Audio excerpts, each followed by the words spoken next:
if you're up for it, let's jump right into it and talk about your intro to MLS. How did you get to MLS? Okay, well then that's an extremely long story because it depends on where you want to start. You guys know how this works with me. Yeah, start wherever. Well, that's the thing. We know how much you have to share, so start wherever you feel comfortable. Okay. So at the expense of making this like a 6-hour long episode, you guys know I wouldn't mind doing that at all. We wouldn't either. But okay, so we'll do the quicker version, and if you guys want more insight or to go deeper, I can always do that. So Yeah. we'll say, my father's Nigerian American. He immigrated here from Owerri, Nigeria, and obviously soccer is the biggest sport in the world everywhere other than America, but that's only a matter of time. Right? We're busy working on that, so that's no big problem. But that's where I was and how I was introduced to soccer from a young age. I started playing at 3 with him. We'd go to what I call Nigerian League, and all that really is every Saturday we'd meet at a local park, and it would be 50v50 to 100v100 on two 2-foot by 2-foot goals, 200 yards apart to 300. It just depends. It's an ever evolving game. Light shirts versus dark shirts, and anyone and everyone is welcome to play. And that's where I started with my dad and learned the game. People wanting to see kind of what that looks like. I was doing the Life of a Pro series back when I was with San Jose, and I forget which Life of the Pro episode, the vlog. You could see a little bit of what that's like. And if you're in Bakersfield, go ahead and check out for the game. But that's kind of where I grew up and learned. I then was coached by my dad at AYSO level for a few years, and then I eventually went for club soccer. That's the Bakersfield Alliance. Shout out that I was telling you guys in terms of the scarf there. I played in Bakersfield for several years, more in the entirety of my youth career, and I played high school as well too. And I think most people may know my story if you're in the soccer space. I did not have any soccer players that I watched growing up. I didn't watch soccer on TV. I didn't follow it at all. I don't have a favorite player. I don't have a favorite team. I never have. And other than the team that I'm playing for currently, that's my favorite team, whatever team I'm playing for. And I just love the game. And I played because I love the game. And I think mainly because of my experience and injury, I broke my femur. I think I was 11 years old when I broke my femur, and ended up coming back. I think a lot of the experiences I had in soccer led to my perspective on the game. And the reason why I shared that is because of how I eventually was able to make it to MLS and play at the MLS level.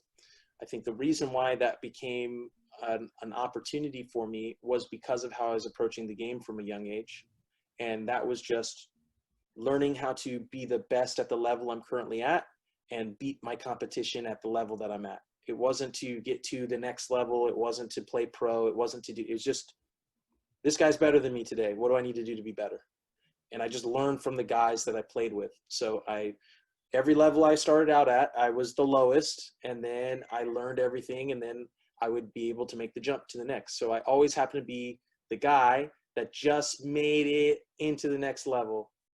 So then everyone starts out thinking and seeing me at the bottom and thinking I'm terrible, which is great, because then I get to learn. I figure it out. I learn how to survive. MSL mentality, adapt or die. That's what we do. And I can better articulate what my process is and how I go about doing it now. At the time, I was just doing things to survive, right? You're figuring out how to learn. I can better articulate it now, which is another skill set that you learn at this level, high-level communication skills. Woo, the game evolves. But my main point on all of that is I got to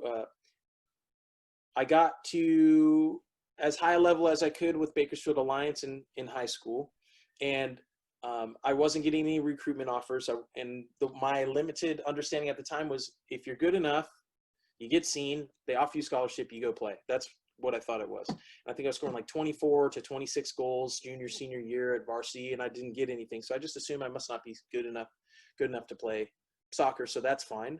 I had the pole vaulting record at my high school, so my plan was to go to UC Berkeley. I got into UC Berkeley academically. I was going to try to walk onto the track and field team and, do pre-med, and while there, try to start a business and try to figure something out so I don't have to go to medical school. But that's plan B, right? My last game, my last tournament with Bakersfield Alliance, 2 coaches who were to recruit a year out came to watch the other team play because they were scouting the defenders on the other team, and they had seen me in that game, and they had both asked who I was and where I was going to school and all of that. How old was I? I was a 16-year-old. I was 15. Was I 15-year-old senior turning 16? Yeah, I was a 16-year-old senior. I was a 16-year-old senior. I was like a 15-year-old senior turned 16, right? So then I was 16, and they were thinking that, okay, he should be a junior, right, and has one more year. But they're saying, no, he's a senior, and nobody's recruiting him. So in that game, from that game, I got seen and recruited in that one night. So I ended up going to UC Davis, and I had my 4 years at Davis, and I was there for school, right? I was doing pre-med.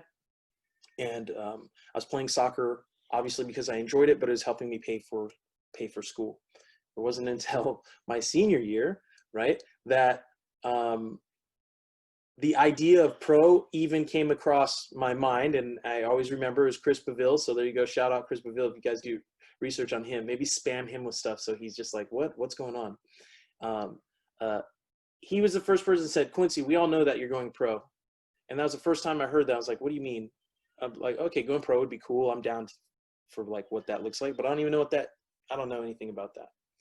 I did well my senior year, and I got invited to the combine. So I went to the combine, and was